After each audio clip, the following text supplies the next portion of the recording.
ఇద్దరు భారతీయ జనతా పార్టీ నాయకులు ఉన్నారు. ఇద్దరు ఒకే పార్టీ నాయకులే. ఇద్దరిది ఒకే సిద్ధాంతం ఉండాలి. ఇద్దరు పార్టీకి సిద్ధాంతం ఏదైతే ఉందో దాన్ని మాత్రమే ఆచరించాలి.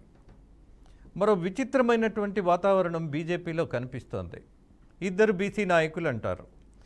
ఇక్కడ కులాన్ని ముందు పెట్టుకొని పేరు తర్వాత పెట్టుకునేటటువంటి తత్వం రాజకీయాల్లోకి పెరిగిపోయినటువంటి పరిస్థితి చాలా అవమానకరం. కులానికి రాజకీయానికి సంబంధం ఏమున్నది? అసలు మీ సిద్ధాంతానికి సంబంధం ఉంటుంది, కానీ మీ కులానికి కులం ముందు పెట్టుకొని రాజకీయం చేసేటటువంటిది. పోనీ వీళ్ళకి ఏమైనా అంత ఆత్మాభిమానం కలిగినటువంటి పద్ధతులు ఉన్నాయనంటే నథింగ్ నథింగ్ నథింగ్. కదిలితే ఈ పదాన్ని ఉచ్చరిస్తారు. ఫైండ్. బండి సంజయ్ బీజేపీ రాష్ట్ర అధ్యక్షుడిగా ఒక సెన్సేషనల్గా మాట్లాడినటువంటి నాయకుడైన కేసీఆర్ని జైలుకు పంపిస్తానని మొట్టమొదటి తెలంగాణ నాయకుడిగా ఆయన వార్తల్లో కనపడ్డాడు. కానీ ఆయన చేయగలిగారా? అది సెకండరీ. ఆ తర్వాత మళ్ళీ బీఆర్ఎస్ పార్టీ నుంచి, ఆ రోజు టీఆర్ఎస్ పార్టీ నుంచి ఈ పార్టీకి వచ్చినటువంటి మరో నాయకుడు ఈటెల రాజేందర్. ఆయన వస్తూనే తన ప్రాధాన్యతని అతిగా ఊహించుకొని ఈ రాష్ట్రానికి, తెలంగాణ రాష్ట్రానికి పార్టీ అధ్యక్షుడిగా నాకు ప్రాధాన్యత ఇవ్వాలన్నటువంటి రాజకీయం కొంత నడపటం.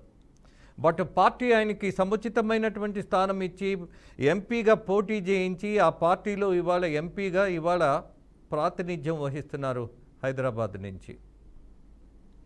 కానీ ఎంపీ ఇంకా ఏదో ఒక విభేదం, ఇంకా ఏదో కన్ఫ్యూజన్.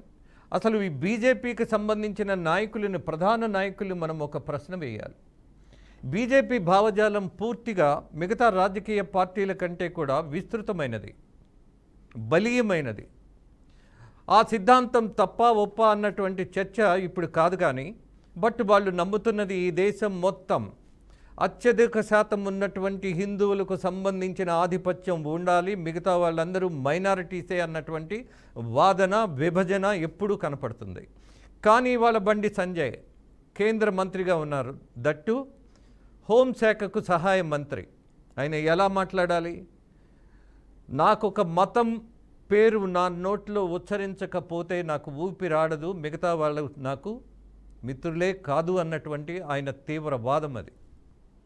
ఇక ఈటెల రాజేంద్ర ఇలా డివైడ్ చేసి రాజకీయం చేయాలంటే అధికారంలోకి ఎప్పుడు వస్తామని ఆయన ప్రశ్నిస్తున్నాడు. ఇద్దరు కూర్చొని చర్చించాల్సిన అంశంలో ఇవాళ జనాన్ని కన్ఫ్యూజ్ చేసి పడేస్తున్నారు, అలాగే జనాన్ని విభజించేస్తున్నారు.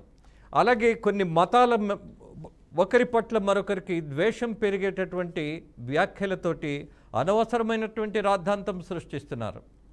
మీ సిద్ధాంతం ఏదో మీరు చర్చించుకోండి, మీ ఇద్దరు అంతర్గతంగా మాట్లాడుకొని ఒక వేదిక మీద ఒక నిర్ణయం ప్రకటించండి.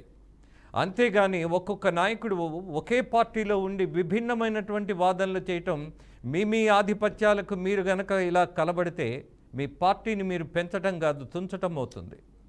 అలాగే ఆంధ్రప్రదేశ్ లేకపోతే తెలంగాణలోనూ మళ్ళీ బీజేపీ ఒక ప్రయత్నం చేస్తోంది అధికారానికి దగ్గరగా వెళ్ళాలని, అలాగే కేంద్రంలో మనమే ఉండాలని, అలాగే భారతదేశమే కాదు ప్రపంచం మొత్తం గుర్తింపబడినటువంటి నాయకుడిగా మోదీ ప్రధానమంత్రిగా మరింత కాలం ఆయనే ఉండాలని, ఇన్ని ఆశలు, ఇన్ని కోరికలు పెట్టుకున్నటువంటి వాళ్ళు స్థానికమైనటువంటి రాష్ట్ర రాజకీయాల్లోకి వస్తే మాత్రం కార్పొరేటర్ల కంటే కూడా చాలా చిన్న రాజకీయం మాట్లాడుతున్నారు.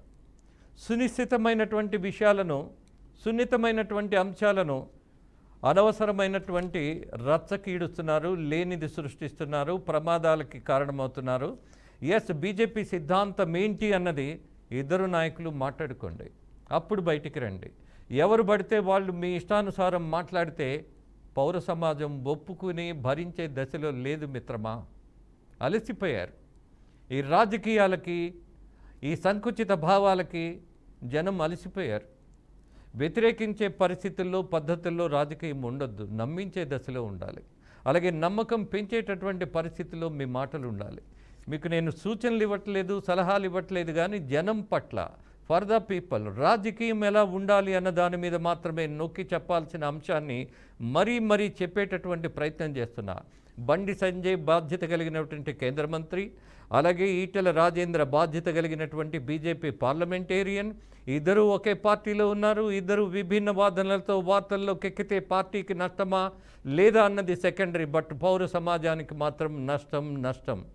మాట్లాడేప్పుడు మీ భాషలో కొద్దిగా సోయిలో ఉండి మాట్లాడండి. ఇంతకంటే చెప్పాల్సిందేం లేదని భావిస్తూ ముగిస్తూ నమస్తే, మీ రాజేంద్ర.